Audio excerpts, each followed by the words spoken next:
We are now at the Hessen-Booth at Gamescom, and we will be talking about a developer supporting program by the state of Hesse. And with me are actually the 3 developers who have been picked by the program to be supported in their development for their unique games. So perhaps let's talk a bit about what the supporting program is about.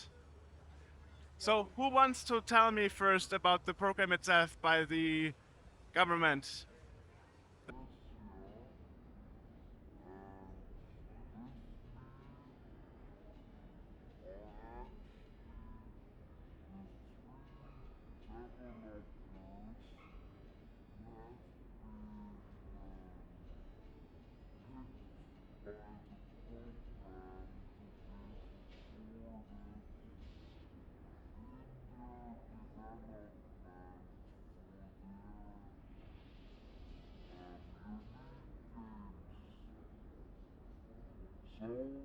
So this is our part Perfect. at this booth. So it's your first Gamescom, interesting. Mine not, but from some of the teams at the first Gamescom. Awesome.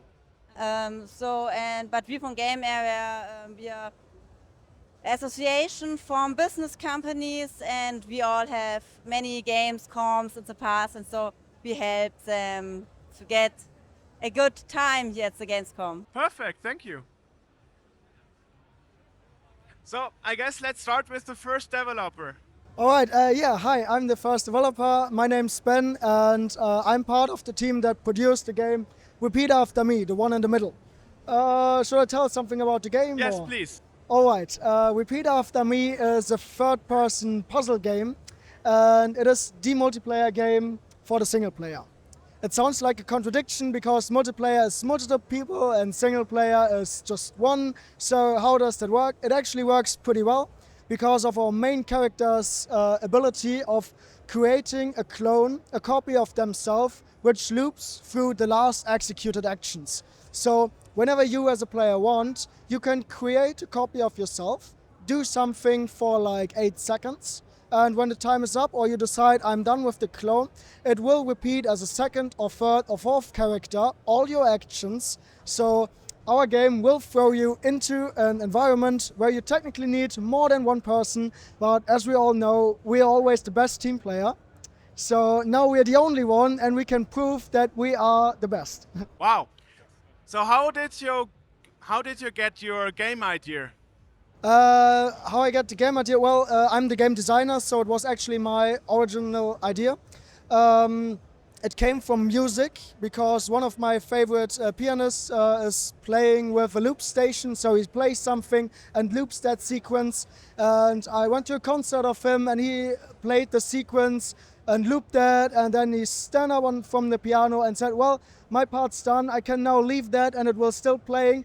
And I was like, okay, looping sequences, that could also work in a game. So that was the original idea, and I pitched that as part of a university. I'm still at university in a students program, Animation at Game, and every semester we are supposed to develop some projects, and I started this project with this idea, and people seem to like it, and my other business partner, or Jules, she took direction of the project, and together with 4 or 5 other people, we made it to Repeat After Me. Awesome, thank you. Thank you. Who wants next?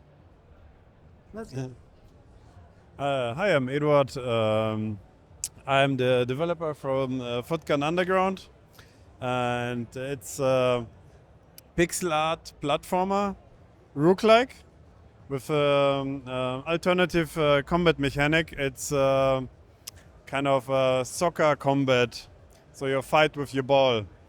So that's the most interesting part of the game, so that you manage to aim with the ball. It's kind of this same mechanic as Rocket League. It's position based and depends to the ball, and so you have like the typical roguelike elements there, like permadeath, random items, random rooms, boss fight and some sections.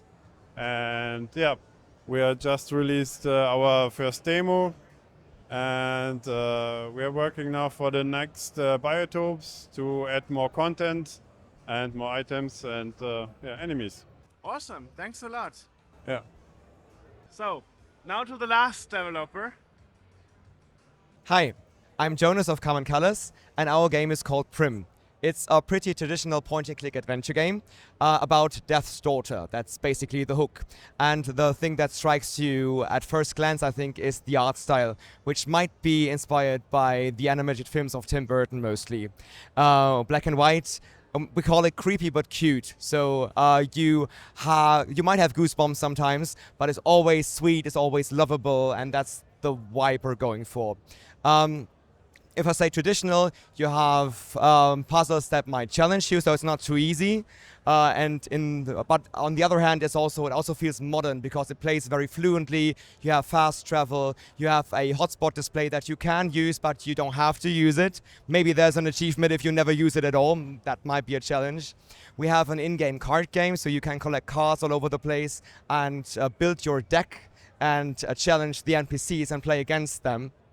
That's also a unique feature.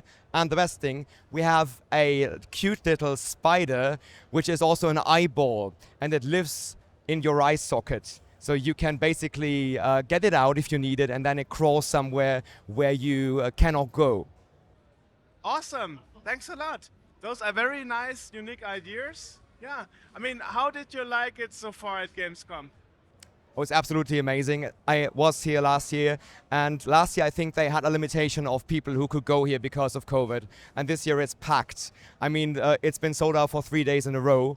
And to be here at Indie Arena booth and get that whole indie vibe is, I think I can speak for all of us, it's just brilliant, because watch people play your game and look over their shoulders as basically one of the coolest things, and also one of the strangest things you can experience, because sometimes as a designer you just don't understand why people do things, but that's so valuable because you can always take a note. Sometimes they find bugs, that's also valuable. So this is one of the coolest things. Then of course there are the other developers who have crazy cool games, and we don't have much time, to be honest, to walk around and find other games, but if we do, we are faced with an incredible amount of creativity, and we meet many interesting people such as yourself. Oh, thank and, you very much. Just very have a good kind. time. Yeah, very nice. Well, so thanks for explaining that all, and I hope your games will all be extra sex. Thanks for the interview. Thank you so much.